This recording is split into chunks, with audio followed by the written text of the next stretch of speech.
কাল থেকে ভোটের প্রচারে নামছে বিএনপি জামাত, নামছে আওয়ামী লীগ, শেখ হাসিনা। যে আগামীকাল বৃহস্পতিবার বাংলাদেশে ত্রয়োদশ জাতীয় সংসদ নির্বাচনের জন্য আনুষ্ঠানিকভাবে প্রচার শুরু হবে। খুব স্বাভাবিকভাবে আজকে 21শে জানুয়ারি বুধবার প্রতীক বরাদ্দ হয়ে গেছে ইতিমধ্যে, এবং আগামীকাল থেকে প্রচারে নামছে যারা নির্বাচন করছে সেই রাজনৈতিক দলগুলো। বিএনপির নবনির্বাচিত চেয়ারম্যান তারেক রহমান বুধবার সন্ধ্যায় বিমানে সিলেটে যাবেন। বৃহস্পতিবার সকালে প্রথম তরুণ যুবকদের সঙ্গে ঘরোয়া সভায় মিলিত হওয়ার পর তিনি প্রকাশ্যে প্রচার শুরু করবেন। হযরত শাহজালাল রহমতুল্লিল আলামিনের মাজার থেকে তিনি প্রচার করবেন। অতীতেও আমরা ভোটের মাঠে দেখেছি যে বিশেষ করে প্রধান যে বড় রাজনৈতিক দলগুলো বিএনপি, আওয়ামী লীগ সবাই শাহজালালের মাজার থেকে প্রচার শুরু করেন। এবারও তারেক রহমান সেটি করছেন। জামাত এবার সিলেটে যাবেন কিনা সেটা জানি না, তবে জামাত ইসলামের আমির শফিকুর রহমানের বৃহস্পতিবার সভা করার কথা রয়েছে কুমিল্লায়। জামাতের নতুন জোট সঙ্গী জাতীয় নাগরিক পার্টির আহ্বায়ক নাহিদ ইসলাম প্রচার শুরু করবেন ঢাকায়। জাতীয় পার্টির সভাপতি জিএম কাদের ভোটের প্রথম সভা করবেন বাংলাদেশের উত্তরাঞ্চলের শহর রংপুর থেকে। তবে জাতীয় সংসদের আসন্ন নির্বাচনের সবচেয়ে আলোচিত বিষয় এবারের ভোট ময়দানে না থাকা সবচেয়ে পুরনো রাজনৈতিক দল আওয়ামী লীগের অনুপস্থিতি। স্বাধীন বাংলাদেশে এই প্রথম কোনো স্বেচ্ছায়, একরকম যে স্বেচ্ছায় নির্বাচনে অংশ নিলাম না সেটি আলাদা কথা, কিন্তু এই প্রথম সরকারের তরফ থেকে, শুধু স্বাধীন বাংলাদেশে ভুল বললে ভুল হবে, হ্যাঁ আওয়ামী লীগ কয়েকবার নিষিদ্ধ হয়েছে, কিন্তু সরকারের তরফ থেকে বলা হচ্ছে যে আওয়ামী লীগ আপনি নির্বাচনে অংশগ্রহণ করতে পারবেন না, এবারটাই প্রথম। তো সেই জায়গা থেকে আওয়ামী লীগ স্বাভাবিকভাবে নির্বাচনে অনুপস্থিত। ইউনূসের অন্তর্বর্তী সরকার সন্ত্রাস দমন আইনে আওয়ামী লীগের কার্যক্রম নিষিদ্ধ করেছে। এই নির্দেশিকাকে হাতিয়ার করে বাংলাদেশের নির্বাচন কমিশন দলটির নিবন্ধন বাতিল করে রেখেছে। তবে ভোটে অংশ নিতে না দিলেও জাতীয় সংসদ নির্বাচনে আওয়ামী লীগও সমান তালে প্রচার চালাবে। ইতিমধ্যে প্রচারণা শুরু হয়ে গেছে। ভার্চুয়াল মাধ্যমে কয়েকদিন আগে থেকেই প্রচারণা নো ভোট দেখাই যাচ্ছে, এবং চলতি মাসের 7 দিনের ব্যবধানে শেখ হাসিনা দলের ওয়ার্কিং কমিটির সদস্যদের সাথে বৈঠক করেন, দ্বিতীয় দফা বৈঠক করেছেন। ওই বৈঠকে প্রচারের রণকৌশল ঠিক হয়েছে। আগামী পরশু শুক্রবার নয়াদিল্লিতে একটি অনুষ্ঠানে যোগদান করার কথা শেখ হাসিনার। এখানে বলা হচ্ছে যোগদান করার কথা, এবং এই আলাপটায় মনে হচ্ছে যেন সশরীরে শেখ হাসিনা হাজির হবেন, কিন্তু সশরীরে হাজির হওয়ার কোনো নিশ্চয়তা কোনো জায়গা থেকে এখনো পর্যন্ত পাওয়া যায়নি। আওয়ামী লীগের পক্ষ থেকে, আওয়ামী লীগের অফিসিয়ালি ফেসবুক পেজ, ইউটিউব বা কোনো মাধ্যম থেকে যে সশরীরে শেখ হাসিনা হাজির হবেন তা নয়। Foreign correspondents club of south Asia আয়োজিত এই অনুষ্ঠানে আওয়ামী লীগের কয়েকজন শীর্ষ নেতা ও সাবেক মন্ত্রীর উপস্থিত হওয়ার কথা। আমি ধারণা করছি শেখ হাসিনা হয়তো ভার্চুয়ালি অংশ নেবেন, সরাসরি এখনো অংশ নেবেন এমন নিশ্চয়তা কোনো জায়গা থেকে আসলে পাওয়া যায়নি। যাই হোক, 23 তারিখ পর্যন্ত দেখতে হবে। যে তিনি যদি উপস্থিত হন খুবই ভালো কথা। পুরো জাতি, পুরো দেশ, আওয়ামী লীগের নেতা কর্মীরা মুখিয়ে আছে যে শেখ হাসিনা কবে প্রকাশ্যে ক্যামেরার সামনে এসে কথা বলছেন, কিন্তু আদৌ 23 তারিখে বলবেন কিনা সেটি নিয়ে এখনো পর্যন্ত সংশয় আছে। ভার্চুয়ালি বক্তব্য দিতে পারেন। ভার্চুয়ালি বক্তব্য দেওয়া আমি আগেও বলেছি, এখনো বলছি যে নতুন কিছু নয়। তিনি প্রতিনিয়ত ভার্চুয়ালি বক্তব্য দিচ্ছেন। প্রতি সপ্তাহে এক বা একাধিকবার তিনি ভার্চুয়ালি বক্তব্য দিয়ে থাকেন এবং অডিও বক্তব্য দিয়ে থাকেন। তাকে দেশ ত্যাগ করার পর এখনো পর্যন্ত তাকে ক্যামেরায় অন্ততপক্ষে দেখা যায়নি। সেই মহেন্দ্রক্ষণের অপেক্ষায় বাংলাদেশের মানুষ এবং আওয়ামী লীগ নেতা কর্মীও। নির্বাচনে অংশ নিতে না দেওয়ায় আওয়ামী লীগ তাদের ভোটারদের এই নির্বাচন বয়কট করার আর্জি জানিয়েছে।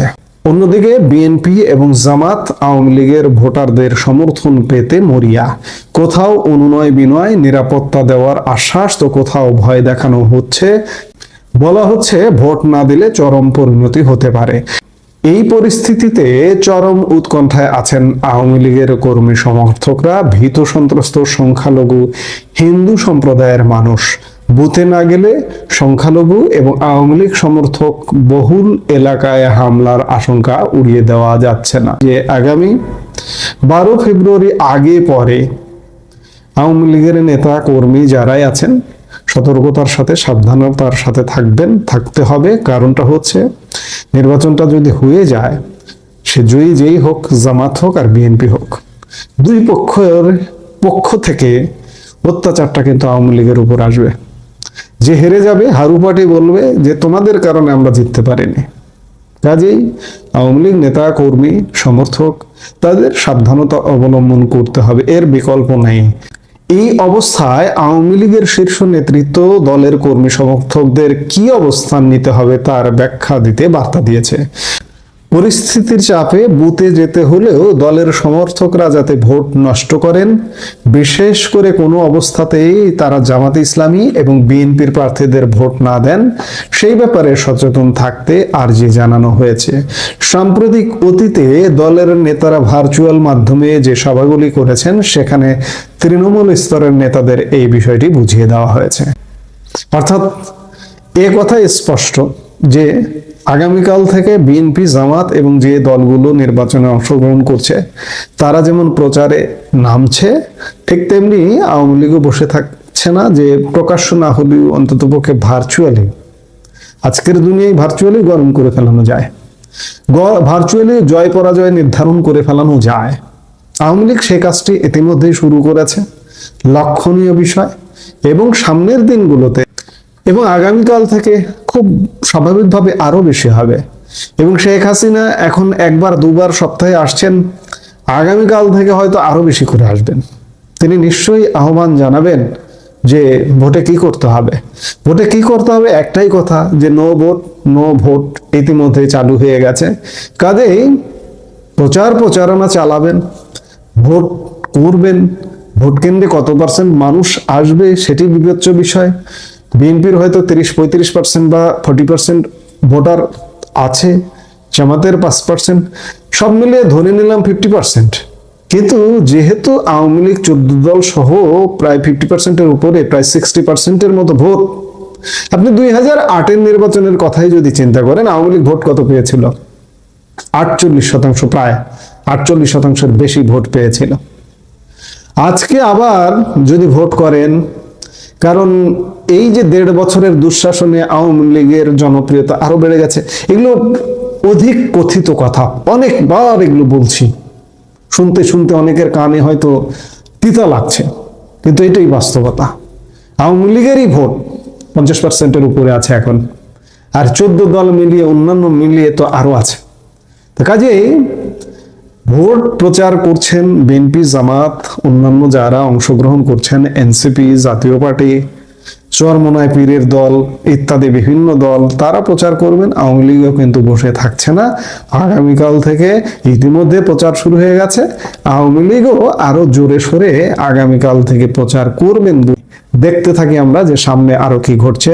মুজিব থেকে সজীব, উত্তরাধিকার থেকে উত্তরাধিকার, পরম্পরা থেকে পরম্পরা। আপনারা যে যত কথাই বলেন না কেন, রক্ত অনেক সময় কথা বলে। আপনারা যে যত কথাই বলেন না কেন, ডিএনএ অনেক সময় কথা বলে। আপনারা যে যত কথাই বলেন না কেন, পূর্বসূরীরা যে ধরনের আচরণ, যে ধরনের বৈশিষ্ট্য নিয়ে চলাফেরা করে, তার পরবর্তী প্রজন্ম যদি সুশিক্ষা পায়, সেই ক্ষেত্রে সেই ব্যক্তি কিংবা সেই প্রজন্মের মানুষ পূর্ববর্তী প্রজন্মের উত্তরাধিকার অর্থাৎ লেগেসি বহন করে। সজীব ওয়াজেদ জয় বঙ্গবন্ধু কন্যা শেখ হাসিনার একমাত্র পুত্র। সজীব ওয়াজেদ জয়কে কেন্দ্র করে বিভিন্ন লোকজন, বিশেষ করে বিরোধী মতের, বিরোধী দলের যারা আছেন, নানা সময় নানা ধরনের ব্যঙ্গ করেছেন। একটা প্রতিবন্ধী, একটা অটিস্টিক, ঠিক মতো বাংলা ভাষা উচ্চারণ করতে পারে না, ঠিক মতো বাংলায় কথা বলতে পারে না, সারা জীবন বেড়ে উঠেছে, বিশ্বের বিভিন্ন প্রান্তে মার্কিন যুক্তরাষ্ট্রে পড়াশোনা করেছে, অনেক কথা বলেছেন।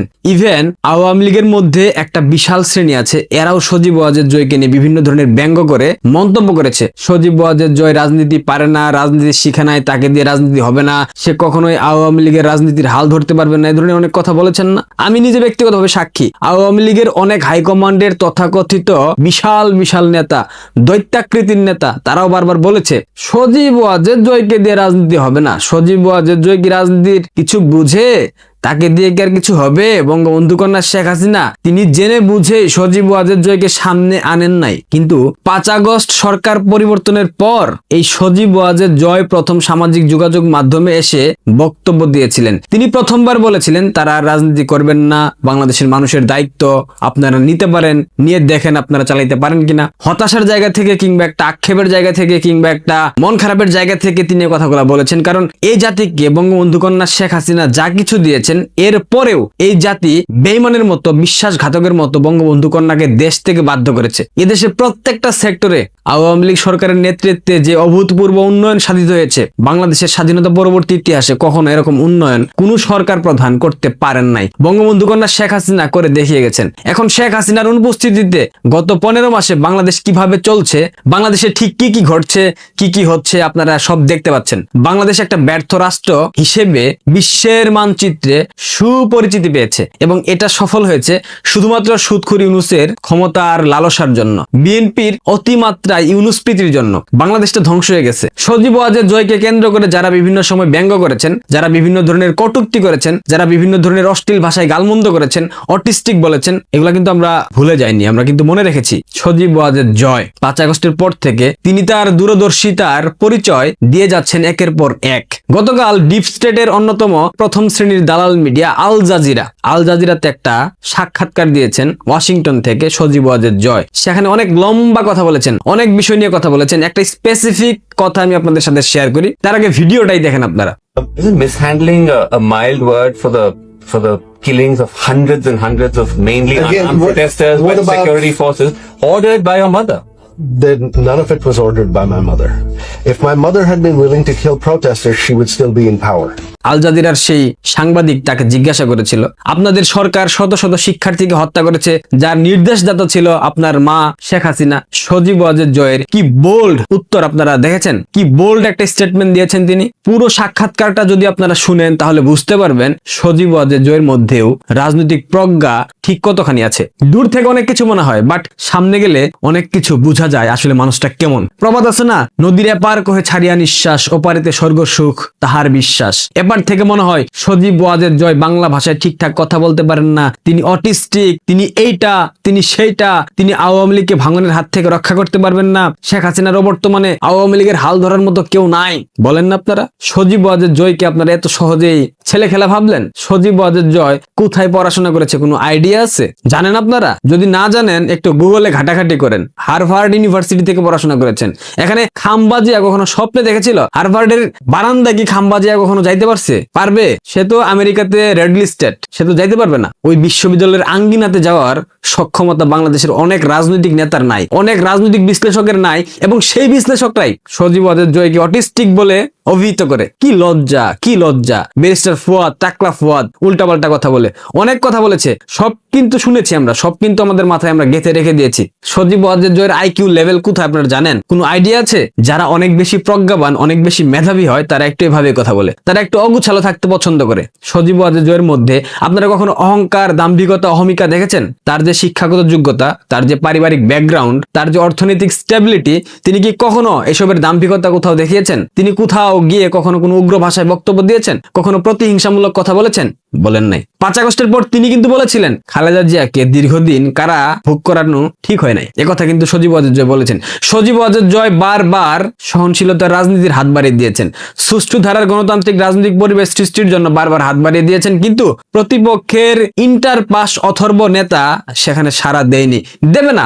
সজীব ওয়াজেদ জয়ের ভাগ্যটা অত্যন্ত খারাপ। আপনারা বলতে পারেন কিভাবে? সজীব ওয়াজেদ জয়ের ভাগ্যটা ঠিক ঠিক তার মা বঙ্গবন্ধু কন্যা শেখ হাসিনার মতোই খারাপ। বঙ্গবন্ধু কন্যা শেখ হাসিনার রাজনৈতিক প্রতিপক্ষ ছিল 8 পাস জঙ্গি মাতা, যে কিনা রাজনীতির রটাও বুঝতো না, যে শুধু বুঝতো কিভাবে ক্ষমতাকে করায়ত্ত করা যায়, যে শুধু বুঝতো কিভাবে ক্ষমতাকে দীর্ঘায়িত করা যায়, যে শুধু জানতো অবৈধভাবে ক্ষমতায় দীর্ঘমেয়াদে টিকে থাকা যায়, যদিও বারবার লাথি উস্টা খেয়ে তাদের পতন হয়েছে। শেষ 15 বছর তারা ক্ষমতার ধারের কাছেও যেতে পারেনি। 21 আগস্ট গ্রেনেড হামলা ঘটানোর মতো জঘন্য ঘটনা 8 পাস প্রধানমন্ত্রী এবং তার সুযোগ্য কুসন্তান ইন্টার পাস খাম্বাজিয়া ঘটিয়েছিল। ঠিক একইভাবে সজীব ওয়াজেদ জয়েরও ভাগ্যটা অনেক খারাপ, তাকেও রাজনৈতিক প্রতিপক্ষ হিসেবে পাইতে হচ্ছে ইন্টারমিডিয়েট পাস একজন খাম্বাচুরাকে, একজন গ্রেনেড জিয়াকে। এটা সজীব ওয়াজেদ জয়ের জন্য অত্যন্ত দুঃখের বিষয়। বাংলাদেশের অসভ্য মানুষের অসভ্য রাজনৈতিক নেতা হতে গেলে অবশ্যই অসভ্য হইতে হবে, এই নিয়ে কোনো সন্দেহ নাই। আপনি সুষ্ঠু ধারার সুশীল রাজনীতি করে বাংলাদেশে, প্রগতিশীল রাজনীতি করে বাংলাদেশে কখনো দীর্ঘমেয়াদে ক্ষমতায় থাকতে পারবেন না। বাংলাদেশের রাজনৈতিক প্রেক্ষাপটে এবং বাংলাদেশের মানুষের যে মন মানসিকতা, এখানে যদি কানাডার প্রধানমন্ত্রী জাস্টিন ট্রুডোকে নিয়ে এসে বসিয়ে দেওয়া হয়, তবুও তিনি আমার মনে হয় না 7 দিন চালাইতে পারবেন রাষ্ট্র। 7 দিন পরে তিনি দৌড়ে চলে যাবেন। রাজনৈতিক দলগুলোকে যেমন শুধরাইতে হবে, রাজনৈতিক দলগুলোর মধ্যে যেমন স্থিতিশীলতার রাজনৈতিক চর্চা আনতে হবে, রাজনৈতিক দলগুলোর মধ্যে যেমন প্রগতিশীল রাজনীতির চর্চা করতে হবে, রাজনৈতিক দলগুলোর মধ্যে যেমন মৌলবাদী উগ্রবাদী চিন্তা ভাবনা পরিহার করে রাজনীতি করতে হবে, ঠিক একইভাবে বাংলাদেশের মানুষের মধ্যে থেকেও যে ধর্মীয় অনুভূতির নামে ধর্মীয় উগ্রতা, ধর্মীয় অনুভূতির নামে ধর্মকে ব্যবসা করে পুঁজি বানিয়ে রাজনীতি করা, ধর্মীয় অনুভূতির নামে বাংলাদেশের মানুষকে কুক্ষিগত করা, ধর্মীয় অনুভূতির দোহাই দিয়ে নারায়ে তাকবীর আল্লাহু আকবার স্লোগান দিয়ে প্রতিপক্ষকে হত্যা করা, প্রতিপক্ষের মানুষের উপর নির্যাতন নিপীড়ন চালানো, এইসব বন্ধ করতে হবে। আগে সাধারণ মানুষকে ঠিক হইতে হবে, দেন না পলিটিক্যাল পার্টিগুলো ঠিক হবে। আগে আপনারাই ঠিক নাই, আমি ঠিক নাই, আপনি ঠিক নাই, তাহলে পলিটিক্যাল পার্টি কিভাবে ঠিক হবে? একটা দেশকে, একটা সমাজকে পরিবর্তন করতে হলে অবশ্যই শিক্ষাগত যোগ্যতা, পারিবারিক ব্যাকগ্রাউন্ড এবং ওই রকম মন মানসিকতা সম্পন্ন ব্যক্তিকে রাজনৈতিক নেতা হিসেবে নির্বাচন করতে হবে। কোনো ইন্টারমিডিয়েট পাস বিদেশ পলাতক চুরবাটপারকে বাংলাদেশের প্রধানমন্ত্রী বানিয়ে বাংলাদেশের মানুষের পায়ে আর সেকেন্ড পেরেকটা দয়া করে মাইরেন না। আপনাদের কপালে অনেক দুর্গতি আছে, আমাদেরকে অনেকে গালিগালাজ করেন, কোনো সমস্যা নেই, গালিগালাজ করেন ভাই, সমস্যা নাই। আমাদের কথাগুলা একটা সময় আপনাদের মনে পড়বে, যখন অদূর ভবিষ্যতে বাংলাদেশ পুরোপুরি সম্পূর্ণরূপে ব্যর্থ রাষ্ট্র হয়ে যাবে, বাংলাদেশের অর্থনীতি ভেঙে পড়বে, বাংলাদেশের সার্বিক কাঠামো ভেঙে পড়বে, বাংলাদেশের আইন শৃঙ্খলা অলরেডি ভেঙে পড়েছে, আরো যখন বাকি অংশটুকু ভেঙে পড়বে, তখন আপনারা প্রত্যেকে আমাদের কথাগুলা মন থেকে ভাববেন আর বলবেন আমরা ঠিক বলে গিয়েছিলাম। আমাদের এই ভিডিওগুলা কিন্তু থেকে যাবে, যদি কখনো মরে যায় তারপরেও কিন্তু এগুলা স্মৃতি হিসাবে থাকবে, আপনারা দেখবেন বের করে। তখন গতকালকে সজীব ওয়াজেদ জয়ের সাক্ষাৎকারের পর এখনো সজীব ওয়াজেদ জয়ের প্রজ্ঞা, মেধা, বিচক্ষণতা এবং স্মার্টলি মিডিয়াকে ডিল করার যে একটা প্রবণতা, এসব কিছু দেখার পরেও যারা এখনো সজীব ওয়াজেদ জয়কে অটিস্টিক বলার চেষ্টা করছেন, সজীব ওয়াজেদ জয়কে কেন্দ্র করে বিভ্রান্তিকর মন্তব্য করছেন, সজীব ওয়াজেদ জয়কে কেন্দ্র করে কুৎসা রটাচ্ছেন, তারা দয়া করে বন্ধ হয়ে যান। রাজনীতি একটা চলমান গতিশীল প্রক্রিয়া। চেয়ার এমন একটা জিনিস, চেয়ারের উত্তাপ এমন একটা জিনিস, এখানে বসলে বেকা মানুষটাও না তীরের মতো সোজা হয়ে যায়। সজীব ওয়াজেদ জয় তার যে রাজনৈতিক মেধা, প্রজ্ঞা, তাকে যদি বঙ্গবন্ধু কন্যা ঠিকঠাক 6 মাস নার্সিং করেন, I am damn sure Sajeeb Wazed Joy বাংলাদেশের সাধারণ মানুষের সব থেকে বেশি জনপ্রিয় নেতা হয়ে গড়ে উঠবেন। এটা আমি দৃঢ়ভাবে বিশ্বাস করি, কারণ সেই প্রজ্ঞা, সেই মেধা, সেই বিচক্ষণতা, সেই দৃঢ়তা, সেই ব্যক্তিত্ব সজীব ওয়াজেদ জয় ধারণ করে। সেজন্যই বলেছি মুজিব থেকে সজীব, বঙ্গবন্ধুর বসার স্টাইল, বঙ্গবন্ধুর কথা বলার স্টাইল, বঙ্গবন্ধুর ডায়লগ ডেলিভারির স্টাইল, প্রত্যেকটা বিষয়ের সাথে আপনারা খেয়াল করে দেখবেন, একদম মন দিয়ে সজীব ওয়াজেদ জয়ের মধ্যে একটা অভূতপূর্ব মেলবন্ধন আছে। মন দিয়ে লক্ষ্য করলে অনেক কিছু দেখা যায়। সৃষ্টিকর্তা তো বলেছে মন দিয়ে ঈশ্বরকে খুঁজলে ঈশ্বরকে খুঁজে পাওয়া যায়। সো দ্যাট মন দিয়ে খোঁজার চেষ্টা করেন, পেয়ে যাবেন। পৃথিবীতে কোনো শূন্য স্থান কখনো খালি থাকে না। বঙ্গবন্ধু কন্যা শেখ হাসিনার অবর্তমানে কিংবা শেখ হাসিনার পরবর্তী যদি কোনো নেতৃত্ব বাংলাদেশ আওয়ামী লীগকে সুসংগঠিত করতে পারে, সেটা নিঃসন্দেহে সজীব ওয়াজেদ জয়। এখনো যাদের চুলকানি হচ্ছে, খুশপাচরা হচ্ছে, আপনারা দয়া করে মলম লাগান, অন্যথায় নির্ঘাত পস্তাবেন। এখান থেকে বের হয়ে আসার কোনো সুযোগ নাই। সবাই ভালো থাকবেন। সজীব ওয়াজেদ জয় ভাইয়ের জন্য অনেক অনেক শুভকামনা থাকবে। ধন্যবাদ।